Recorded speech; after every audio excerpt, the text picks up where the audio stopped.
La prière t'empêche de tomber dans al-fahsha, les péchés, al-ma'asi, ou al-munkar, le blâmable. Comment on fait pour obtenir ça? Je ne vais pas vous le demander, mais il y en a plein d'entre vous, et peut-être moi-même, qui pourraient dire « Ouais frère, je prie, pourtant je continue à faire des péchés. Et pourtant je continue à tomber dans le blâmable. Pourtant Allah Azza wa Jal ne nous dit pas simplement « La prière empêche de tomber dans les péchés et dans les désobéissances. » Il ne nous dit pas juste ça. Il rajoute « Inna », ce qui signifie la certitude. Ce qui signifie que la prière est l'outil par excellence, l'outil parfait, Inch'Allah, pour nous éloigner de tous les péchés. Et si ça ne marche pas quand on prie, c'est qu'on a une question à poser sur la prière ou sur notre prière. La question à poser, elle est sur notre prière.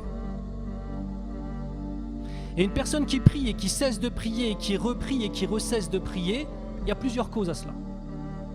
Première cause, il n'a pas fait iqamatus salah. Il s'est soumis par son corps à un code de mouvement, mais son cœur ne s'y est pas soumis.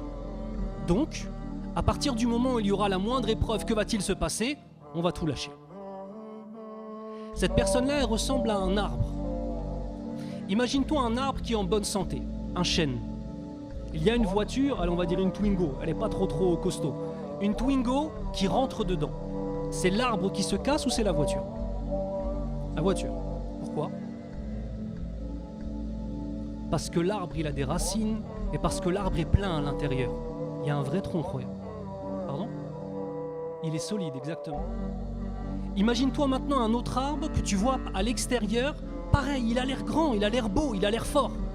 Sauf qu'à l'intérieur, les mythes l'ont rongé. Les mythes du péché, des désobéissances.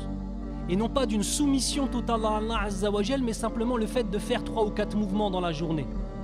5 x 5, 25 minutes de gymnastique de prière. Si la voiture rentre dans cet arbre qui est vide à l'intérieur, que va-t-il se passer? L'arbre va s'effondrer.